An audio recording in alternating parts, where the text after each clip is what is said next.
national de la journée du 12 mai par le Conseil des fondateurs de la Fondation du 12 mai 1962, Mémoire et Histoire des Harkis.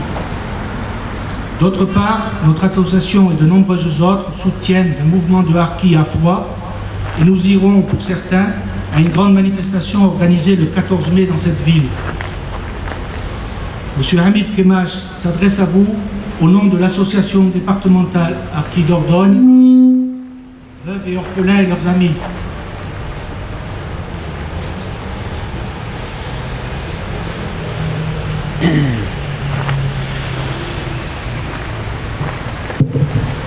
Mesdames, Messieurs les élus, les présidents d'associations d'anciens combattants d'Amicale, Mesdames, Messieurs, chers amis, j'ai l'insigne honneur d'avoir été désigné comme coordinateur national du 12 mai pour l'année 2016.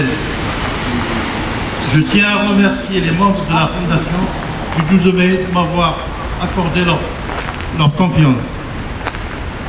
Nous pensons que cette date, aucune autre ne pouvait honorer les 150 000 morts et disparus sur la terre de nos ancêtres. Pourquoi autant de morts?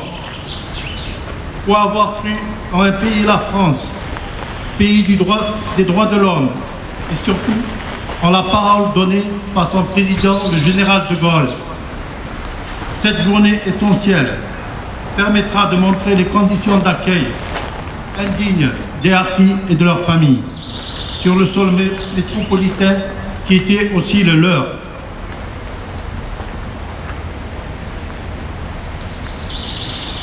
Cette journée doit être un lieu de rassemblement et d'unité. Depuis 54 ans, les divers partis politiques ont tout fait pour nous diviser. Faisons-leur savoir que nous ne nous laisserons plus duper. Commémorer le 12 mai est une manière de prendre notre destin en main. Notre objectif est de faire passer une proposition de loi à l'Assemblée nationale afin que le drame des Harkis soit reconnu officiellement. À l'initiative de certains, nous allons avoir une réflexion qui visera à engager des moyens en vue de porter plainte contre l'État français pour cet abandon qui a déjà été reconnu par un tribunal civil de Clermont-Ferrand en 2015. Cette reconnaissance avait été annoncée par M. François Hollande, président de la République, lors de sa campagne. Il s'était engagé le 12 mai 2012 à faire voter la loi mémoriale que nous demandons. Cela aurait apaisé les tensions. Cette reconnaissance de l'abandon, du massacre, de la relégation dans les camps des Harkis et de leurs familles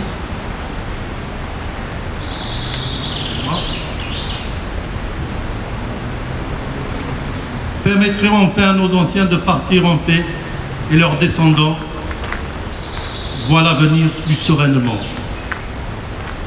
Cela, aussitôt élu, comme son prédécesseur, il a renié ses engagements. Ce que je viens de relater et que diront les autres intervenants constitue pour notre communauté des faits traumatisants. Ceux-ci ont été enfouis, pour certains, au plus profond de leurs âmes et ne ressurgissent qu'avec une extrême difficulté. Cela est constant chez bon nombre de personnes ayant été victimes d'injustices criantes et déshonorantes pour la conscience humaine. Je pense que les personnes ici présentes le comprendront aisément. Nous ne voulons pas que vous apitoyiez sur notre sort, mais que vous en saisissiez les causes et aussi les conséquences. Ainsi, vous pourrez porter un regard nouveau sur la communauté Harkis et leurs descendants, qui sont, il faut le dire, les sacrifiés d'une politique délibérée d'abandon. Pourtant, ils ne demandaient qu'une chose: rester français, être considérés comme tels. Est-ce déshonorant? Quoi qu'il en soit, soyons fiers et en foi en nos valeurs pour continuer le combat pacifiquement et honorer la mémoire de nos anciens. Reconnaissance, mémoire sans nous mettre au mot. Pour finir, je vous cite cette phrase: ne cachez pas votre témoignage. Quiconque le fait sera coupable à l'égard de Dieu. Le courant sera de Dieu. Mesdames, Messieurs, je vous remercie.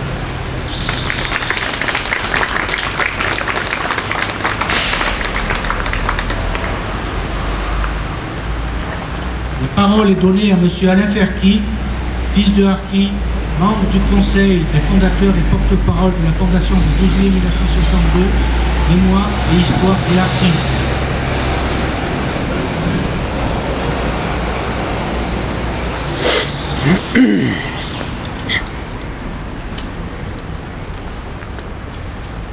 Mesdames, Messieurs, mes chers amis, car je sais que j'ai quelques amis parmi l'Assemblée, je sais que vous ne me voyez pas actuellement derrière un pupitre, mais plutôt derrière un verre ou autour d'une table pour certains. C'était juste avant d'entamer mon propos, donc vous dire ce petit mot amical. Effectivement, j'ai été nommé depuis le 1er mars porte-parole de la fondation du 12 mai. Cette fondation est consacrée à la commémoration nationale de cette date et sur un travail mémorial qui a déjà commencé et qui va se poursuivre dans les années à venir. Vous dire ensuite qu'aujourd'hui, il y a 23 départements en France qui, le même jour, vont parler d'une même voix. Vous dire aussi que la date du 12 mai, comme le soulignait tout à l'heure mon ami Amit Kemash, le 12 mai marque l'abandon des anciens supplétifs de l'armée française. En effet, cette date est le deuxième palier après le 19 mars du drame des Harkis, nos pères, nos frères. Nous estimons que tous les anciens Harkis, tous les anciens supplétifs, nos pères, nos frères, méritent qu'on leur témoigne notre reconnaissance ce jour-là, car c'est une date qui a un lien avec notre histoire, notre drame. Nous devons plus que jamais nous approprier cette date en hommage aux vivants qui ont souffert et qui souffrent encore des conséquences de ce télégramme, de cet ordre infâme. Nous devons le faire aussi pour tous ceux qui sont morts des conséquences de ce télégramme. Nous devons aussi le faire pour tous les anciens prisonniers qui ont souffert des conditions de leur détention. La cérémonie du 12 mai est une étape très importante dans cette reconnaissance que nous attendons tous. Une commémoration non officielle peut être organisée sur tout le territoire national, tant que l'ordre public n'est pas menacé. La journée de l'abandon est organisée dans le respect le plus strict du droit républicain. Nous vous invitons à en débattre au sein de vos comités pour que l'unité soit préservée afin de faire aboutir nos revendications et principalement la responsabilité de l'État français dans l'abandon, le massacre des Harkis et de leurs familles et la relégation dans les camps sur tout le territoire français. Aujourd'hui, avec les différents élus de la République, nous allons commémorer le 12 mai dans le recueillement et la dignité. Commémorer, c'est se souvenir, c'est se rappeler d'un événement ou d'une personne. Le jour du 12 mai, on commémore, on se rappelle, on se souvient que ce jour-là, un gouvernement a commis une infamie. Merci de votre attention.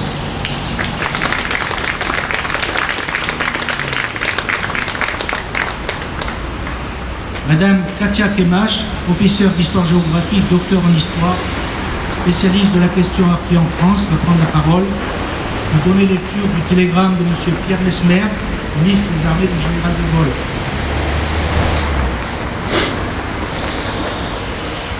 Mesdames, Messieurs, je tiens rapidement à remercier le comité du 12 mai. Merci. Et ses membres éminents que je ne vais pas citer pour éviter quelques oublis maladroits. En tout cas, je tiens à féliciter ce comité du 12 mai ainsi que l'association Harkis Dordogne pour l'organisation de cette cérémonie commémorative importante. Cette cérémonie commémorative est importante car elle revêt selon moi un double intérêt. Ne pas oublier, se souvenir, écrire l'histoire des Harkis, ça a été dit, et aussi tisser le lien civique entre différentes composantes de la population française. Être unis aussi aujourd'hui, tous ensemble, autour de pratiques et de principes républicains qui nous semblent fondamentaux.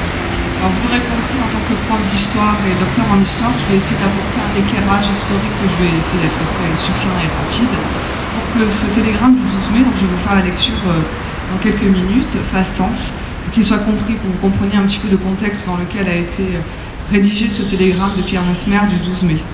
Il faut savoir que le destin de ces hommes, qu'on appelle aujourd'hui abusivement harkis, et leur famille, leur destin a été scellé par les accords d'Évian, signés le 18 mars 1962.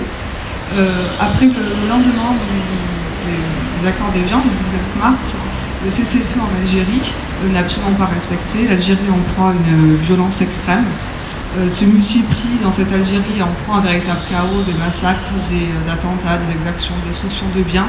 Et les harkis, désarmés depuis le 3 avril 1962 par le comité des affaires algériennes, pour les harkis encore en service au printemps 1962. Donc ces harkis désarmés deviennent alors la cible, je ne vous apprends rien, des combattants de la 25e heure, notamment de certains éléments incontrôlés, incontrôlables de l'armée de libération nationale. Les exactions contre les harkis se font d'abord discrètes au printemps 1962, puis aboutissent à des véritables massacres, tueries de masse à l'été 1962 après l'indépendance algérienne. Alors la question aujourd'hui portée par les associations de harkis est celle de la responsabilité de ce drame humain. Le sort des harkis en fait résulte de différentes décisions politiques prises à partir du printemps 1962 et du gouvernement français notamment. Donc le ministre des Armées, Pierre Messmer, a proposé le 23 février 1962 aux harkis 3 solutions. Et la majorité d'entre eux choisissent pour différentes raisons, notamment l'influence des amis et de la famille, laissés au village, de regagner, ayant confiance aux promesses faites par un certain nombre de FLN, regagner leur village, choisissent la possibilité de la démobilisation avec un modeste pécule qui leur est alors promis. Pour ceux qui sont encore en service, je vous le disais, en avril 1962, ils sont désarmés sur décision du comité des affaires algériennes, le comité français. Puis étrangement, alors que l'Algérie est en proie à une violence croissante dans le pays, les transferts de ces hommes, accompagnés de leur famille pour la plupart, transferts qui étaient alors recommandés au début de l'année 1962 à titre de précaution par les membres du gouvernement Debré. Cette idée du transfert est totalement écartée et rejetée progressivement par les membres du gouvernement de Georges Pompidou. Ceci jusqu'à la fin du mois de mai 1962. Alors dans ce contexte, face à ces menaces qui pèsent sur ces hommes, des initiatives individuelles, que je considérais comme salvatrices, émanant d'anciens officiers, pour la plupart anciens officiers SAS, permettent de sauver ces hommes et quelques familles, des milliers d'entre eux. Ces initiatives individuelles ou privées sont alors dénoncées par le gouvernement français, notamment par le ministre de l'Intérieur de l'époque, Roger Frey, ça dès avril 1962. Et c'est dans ce contexte que le ministre des Armées, Pierre Messmer, signe un télégramme aux effets retentissants qui date donc du 12 mai 1962. À la fin du mois de mai, un plan de rapatriement est rapidement mis à la hâte face aux pressions et timides médiatisation des exactions commises contre les harkis. Ce plan de rapatriement se veut très limité, se limite à quelques milliers d'hommes. Heureusement, ces initiatives privées contre lesquelles le ministre des Armées lutte pourtant continuent et permettent de sauver des milliers d'harkis et leurs familles. Donc bien évidemment, la responsabilité criminelle revêt bien sûr aux éléments incontrôlés et incontrôlables. Je vous parlais tout à l'heure de l'ALN. L'État français n'a ni décrété ni voulu des massacres d'harkis, mais le gouvernement français a sans aucun doute commis une erreur d'appréciation politique et il y a bel et bien eu un désengagement de l'État français auprès de ces hommes qui s'étaient engagés pourtant pour la France pendant la guerre d'Algérie. Il y a eu effectivement un abandon, cet abandon est attesté par les directives de Pierre Messmer du 12 mai. Et c'est pour cette lecture de l'histoire des harkis que les associations ont fait le choix depuis quelques années maintenant de se mobiliser en ce 12 mai. Ce 12 mai qui est vraiment la date symbole d'un abandon étatique, pour ne pas dire d'un crime d'indifférence. Alors je vais vous faire la lecture maintenant de ce télégramme. Paris, le 12 mai 1962. Il me revient que plusieurs groupes d'anciens harkis seraient récemment arrivés en métropole. Stop. Renseignements recoupés tendent à prouver que ces arrivées inopinées sont dues à l'initiative individuelle certains officiers SAS. Stop. De telles initiatives représentent infractions caractérisées aux instructions que je vous ai adressées. Stop. Je vous prie d'effectuer sans délai ensuite en vue déterminée départ en Algérie de ces groupes incontrôlés et sanctionner officiers qui pourraient en être à l'origine. Stop. En veillant à application stricte, instructions qui ont fait l'objet de notre note de service numéro 1013 CSFAENIMOR du 11 avril, informer vos subordonnés qu'à compter du 20 mai, seront refoulés en Algérie tous anciens supplétifs qui arriveraient en métropole sans autorisation de ma part, accordée après consultation du département ministériel intéressé. Signé Pierre Messal. Je vous remercie.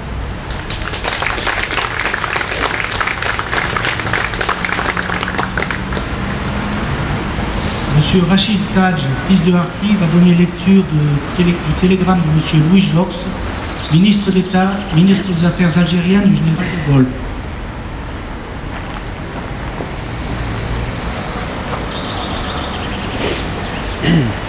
Messieurs, dames, Paris, le 12 mai 1962. Les renseignements qui nous parviennent sur les rapatriements prématurés de supplétifs indiquent l'existence de véritables réseaux tissés sur l'Algérie. Et la métropole dans la partie algérienne a souvent pour origine d'un chef de SAS. Je vous envoie au fur et à mesure la documentation que je reçois à ce sujet. Vous voudrez bien faire rechercher dans l'armée et dans l'administration les promoteurs et les complices de ces entreprises et faire prendre les sanctions appropriées. Les supplétifs débarqués en métropole en dehors du plan général de rapatriement nous devrons rejoindre avant que ce soit statué sur la destination définitive du personnel déjà regroupé suivant les directives des 7 et 11 avril. Je n'ignore pas que ce soit renvoi peut être interprété par les propagandistes de la sédition comme un refus d'assurer l'avenir de ceux qui nous sont demeurés fidèles. Il conviendra donc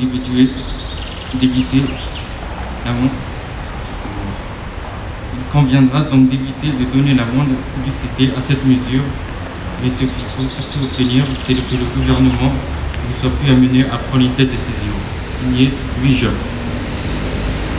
Excusez-moi pour la lecture, pas trop la musique, mais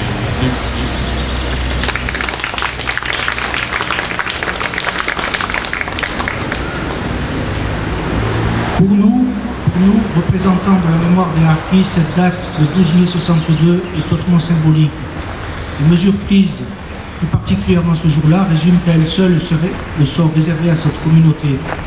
La plupart des Harkis voudraient que le 12 mai devienne la date officielle de leur reconnaissance, de l'abandon, du massacre et de leur relégation dans les camps en France des Harkis et de leurs familles. Nous ne fêtons pas le 12 mai, nous le commémorons. La date du 12 mars, du 19 mars, retenue par le gouvernement, qui est celle du cessez-le-feu de 1962, jamais respectée par le FLN, est indécente et honteuse. Il y a eu plus de morts après cette date que pendant toute la guerre d'Algérie. Cela s'est traduit par des massacres de masse, dont les victimes ont été les Harkis, bien sûr, mais aussi leurs familles et de nombreux musulmans francophiles. Pensons aux 20 000 Harkis qui ont été envoyés sur les champs de mines aux frontières. 8 à 12 000 sont morts. Ils faisaient partie des 40 000 prisonniers incarcérés sans jugement. Source Jean-Jacques Jordi. Ces mines avaient été posées par l'armée française lors du conflit. Une fois de plus, nous remarquerons le cynisme de nos dirigeants, car les plans de pose de ces engins ont été donnés en 2002.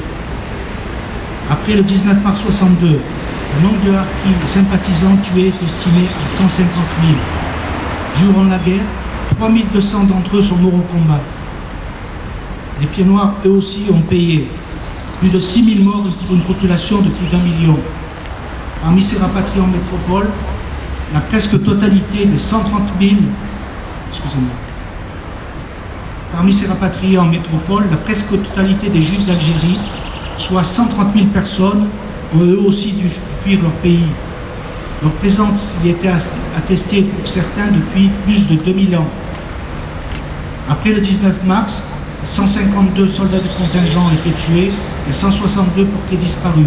Très peu ont pu s'évader. Dès le cessez-le-feu, de nombreux Harkis et leurs familles qui tentaient de regagner la métropole ont été renvoyés en Algérie par le pouvoir en place. La plupart ont été massacrés. Soulignons que cela s'est produit alors que l'armée française était encore massivement présente et que les 10 accords d'Évian stipulaient qu'elle devait porter secours et assistance aux populations menacées. Mais rien ne fut fait, et sur ordre de qui? Du plus haut sommet de l'État par le président de la République, chef des armées, Charles de Gaulle. N'a-t-il pas dit le 3 avril 1962, je cite, « Il faut se débarrasser sans délai de ce magma d'auxiliaires qui n'ont jamais servi à rien et donne l'ordre de désarmer les harkis. » Le 4 mai 1962, il déclare, je cite, « L'intérêt de la France a cessé de se confondre avec celui des pieds noirs. » Il avait déclaré le 20 octobre 1959 à Alain Pierrefitte, « Les uns et les autres font partie du boulet dont il faudrait se délester. » Vous saisirez l'infamie de ces propos en écoutant ceci, proclamé, et nous l'avions cru lors de sa venue au pouvoir en mai 58, je cite, « Il n'y a plus ici, je le proclame en son nom, et je vous en donne ma parole que les Français à part entière, les compatriotes, les concitoyens, les frères qui marcheront désormais dans la vie en se tenant par la main. Vive l'Algérie française !»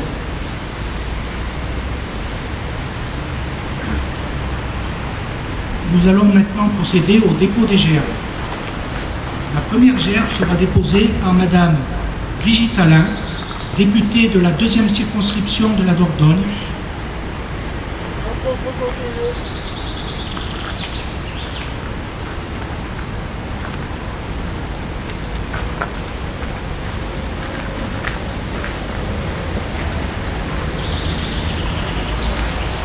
Monsieur Andrés Patrick, représentant de la Ligue internationale contre le racisme et l'antisémitisme, section Périgueux Dordogne. Monsieur Alain Ferki.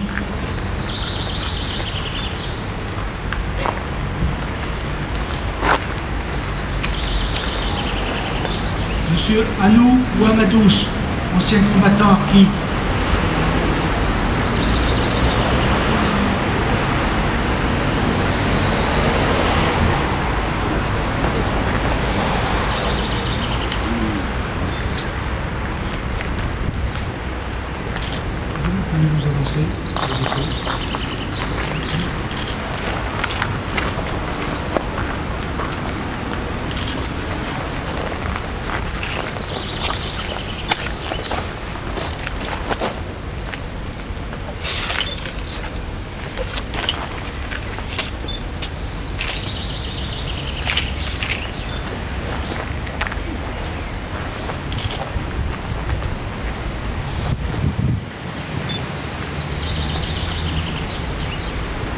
Merci.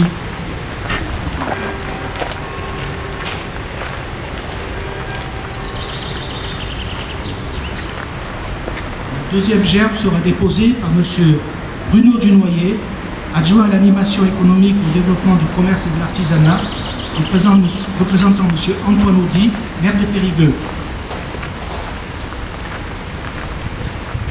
Monsieur Hamid Kemache.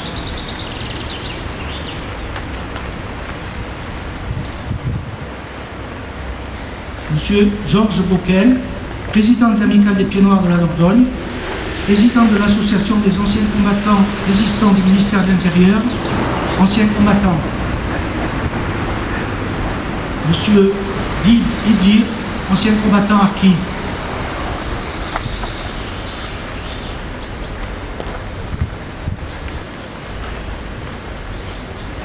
Madame Zaya Kabaret, fille de harki.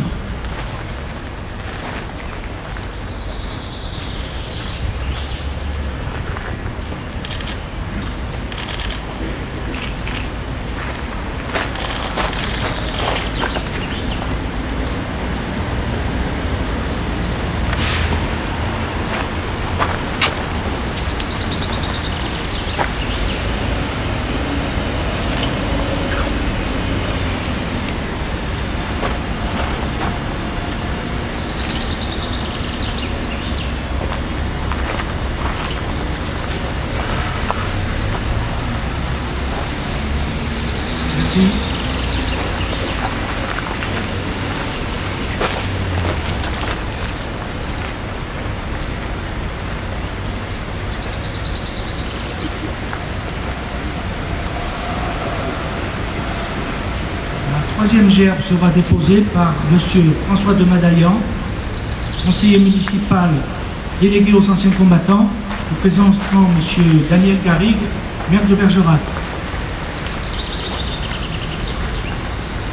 Madame Farida Mouhoubi, fille de Harki, conseillère municipale déléguée à la culture, représentant M. Daniel Garrigue, maire de Bergerac. M. Jacquinet Jean-Pierre, adjoint au maire de Terrasson, représentant M. Delmont Pierre, maire de Terrasson. M. Rachid Taj,